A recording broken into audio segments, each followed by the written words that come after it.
Joining me on the podcast today is the head varsity basketball coach at Sumiton Christian, where he was also the girls coach and the junior high coach, Matt Yarbrough. Coach, what have you seen be the trend throughout coaching? Have you seen teams get outplayed more often, or do they get outcoached more often? Oh, that's a good question. Man, a lot of times it's a combination. I mean, talent wins, but at the same time, scheme, strategy, style of play, I mean, has a lot to do with it. I mean, last year, I probably cost us some games as the coach, truthfully. We were really young. Uh, I had guys that probably should have been developing on the JV team that had to move up. We had zero seniors at the end of the year. So I'm playing two freshmen. I mean, key minutes, not just getting them in, at the end of the games or anything. Like key minutes, two freshmen, four sophomore, uh, three juniors at the end of the year is what I had on the varsity. And so it was new to me. Like last year was a challenge for me as a coach that I haven't faced before. I didn't really know how to handle the team because I wanted to make sure that my young guys didn't lose their passion, didn't lose their fire, didn't get so down on themselves. I mean, you've seen it throughout sports. You see a freshman quarterback get thrown in the fire way too early. A kid that could have been really, really good, and he loses his confidence as a freshman because he throws a few interceptions and he never pans out to what you thought he would be. Um, and so I kind of had to try to balance that. And I probably cost us some games last year, really not knowing how to handle what I considered a varsity slash JV roster. I've been watching a lot of film on last year's team over the past week or two, and there's a lot of things that I probably could have done differently and handled this team differently, uh, and maybe helped us win a few games. And so, I mean, talent wins. The old saying, Jimmy's and Joe's over X's and O's. And I mean, I get it, I understand it, but as a coach, I mean, if I don't think I can impact a game and help win, then outside of doing it, to motivate kids and help develop kids and build character, why are you doing it? So as a coach, I feel like I can absolutely help win a game, but it's a combination of both, I believe. What have you seen be some of the biggest differences between going from coaching middle school boys to going to coaching girls, then back to boys on the varsity level? I mean, man, honestly, when I first started coaching junior high, probably what was that, 2006, um, I could probably coach those kids harder than I can coach varsity kids today. It's just a different time. Uh, Kids seem to be able to take a hard coaching back then a little better than they do today. And I mean, it's not a knock on my kids. I love my kids to death, and you just have to, and you handle kids differently, and you got to know how to handle kids. And so when I first started coaching junior high, uh, it was a challenge as far as skill, because a lot of times you're starting at scratch, the basic fundamentals.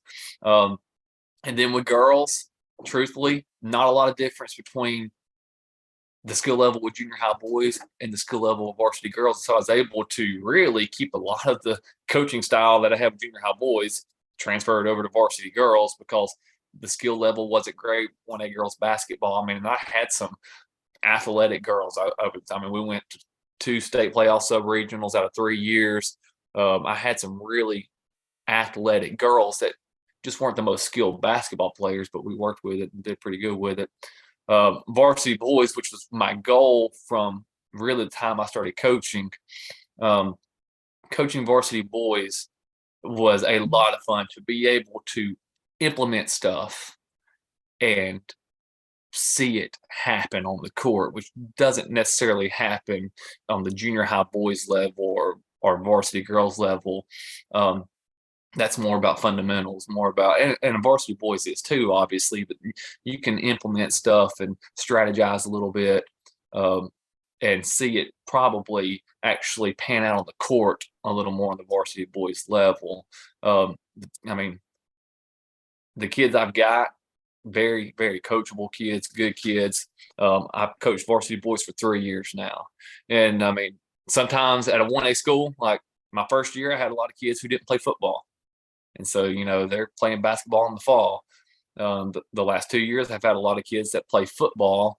And so we are not getting as much work in the fall. I mean, there's a lot of different dynamics to coaching basketball, especially at a smaller school where you need every kid to play as many sports as possible. Kind of touching back on something that you said a minute ago with the kids coming up these days kind of being a little different. Do you think that's a trait of a good coach, being able to adapt to, yeah, back in the day, I might have used some old school kind of ways of getting on some players, but that doesn't particularly work anymore. Do you think a good coach knows how to adapt and change to fit, his team that he has now? Absolutely. I mean, and you see it with what makes Saban so great is his ability to adapt to the situation. I mean, whether it be NIL, the transfer portal, the hurry up offense. I mean, he just adapts to it. And I mean, I've got to be able to do the same thing. I read an article several years ago on Nick Saban um, bringing in a sports psychologist to sit down and talk to players individually, and then he reports back to Saban on the best way to discipline those kids individually.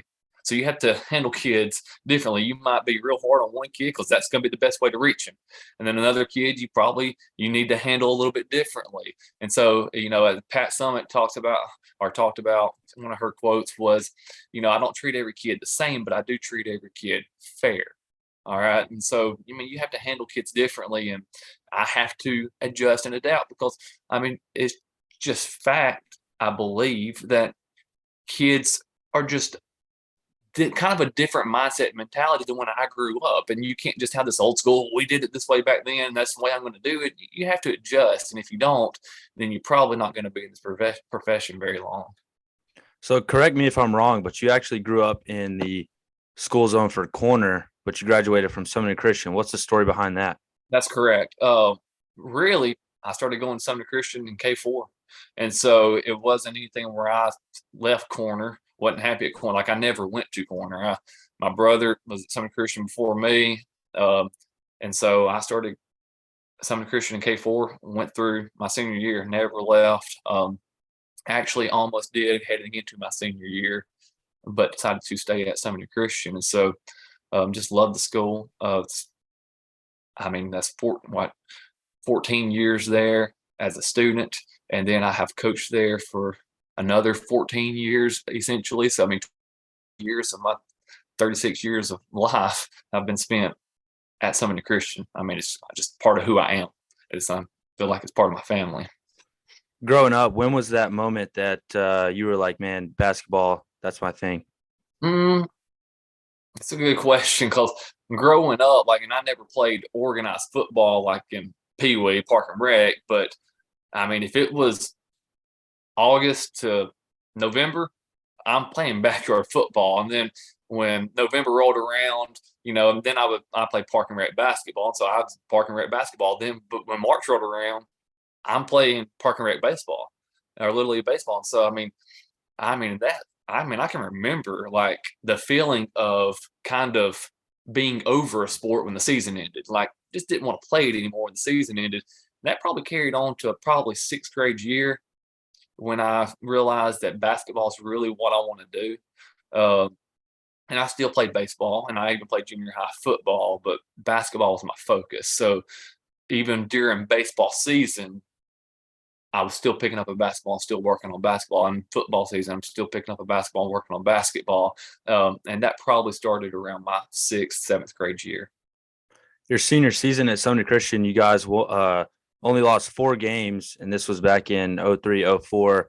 Made a decent run there, got put out by Holy Family. And I remember you telling me about how the gym would be absolutely packed out, couldn't hear a thing.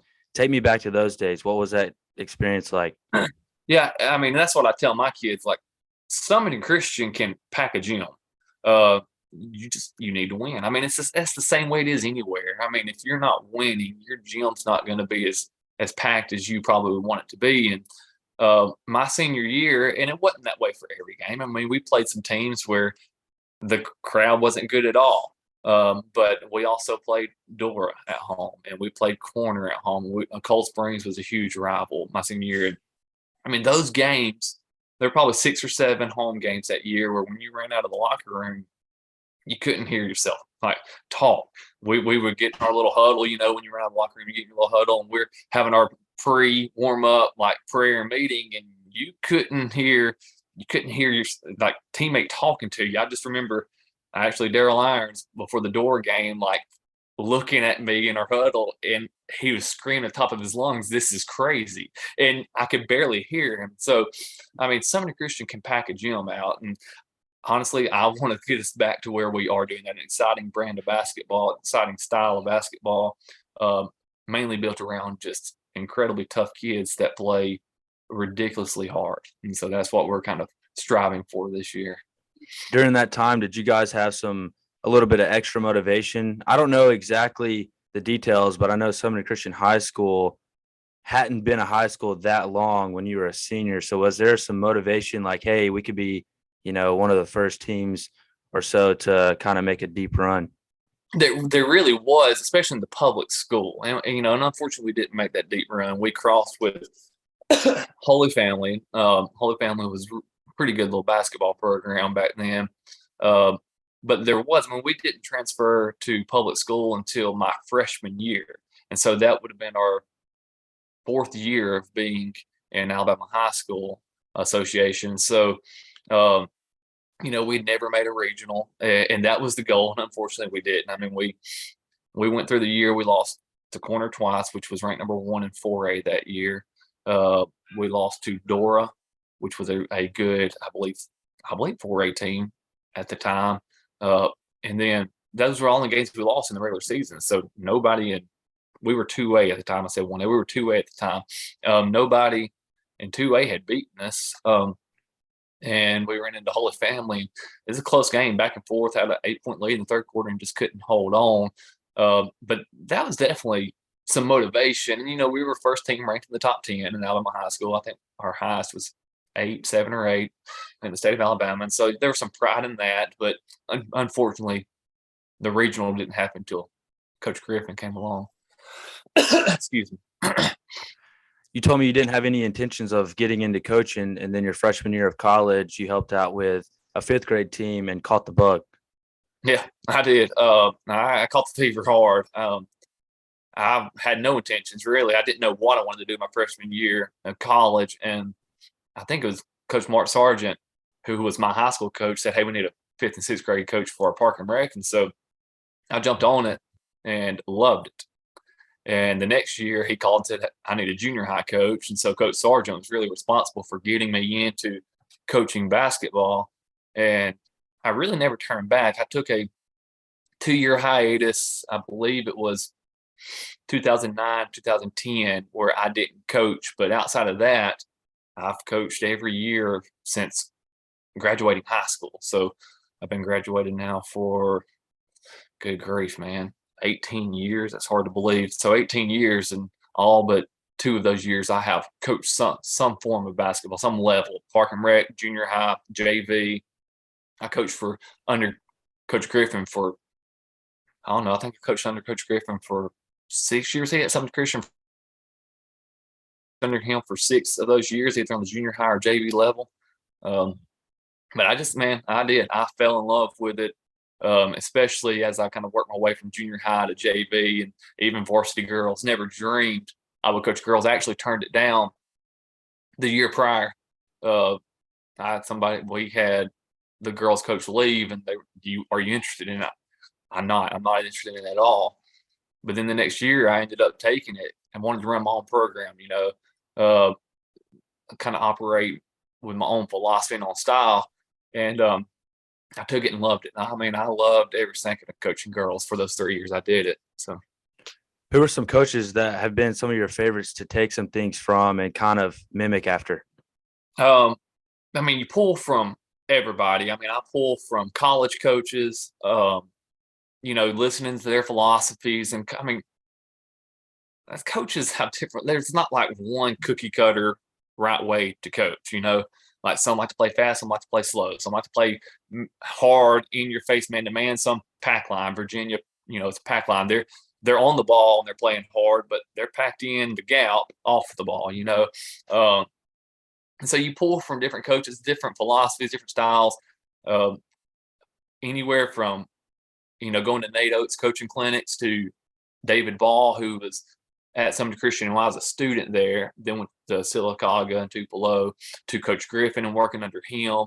A lot of defense philosophy and a lot of things that I still do in practice today came from Coach Griffin, and kind of what I picked up from him when it comes to the defense. Me and him have probably a little bit of a different philosophy when it comes to offense, and I'm more of a shooter's coach. I give you a little bit more freedom to let it fly as long as it's not a bad shot. But defensively, I got a lot of things that I do coaching wise in practice, especially from Coach Griffin. So I mean, Coach Griffin, David Ball, and then just a variety of coaches, through the college game that I follow and watch videos on. Last thing before I let you run, I just want to ask you, what are your expectations for your team this year? Do you have some pretty good players? We do. One thing, you didn't lose a senior, so I've got everybody coming back. And they're really good kids. Like, I really am looking forward to coaching this team. Now, 7 of them play varsity football, and so haven't got to work with them any during but there's nothing wrong with that. Football makes them tougher, gives them kind of a fighter's mentality, and so I'm fine with that. But their skill will take a couple weeks to knock the rust off, but pretty athletic. I mean, those freshmen are now sophomores, juniors, obviously, and then I've got 4 seniors this year. We got a couple kids that can shoot the ball, decent size for 1A. We are going to get to a very hard-nosed style on defense, and we are going to push the ball. I mean, I got 12 kids that probably will be on my varsity team, and there's not a ton of difference between 1 through 12. I've got one or two that you'd probably label as the best basketball players on the team, like skilled wise, basketball IQ wise. They get it. So probably truthfully more 3 through 12. There's not a ton of difference, and so we can push the ball up the floor, go as hard as we can, and when you get tired and we're subbing in, you're not having a big drop off there.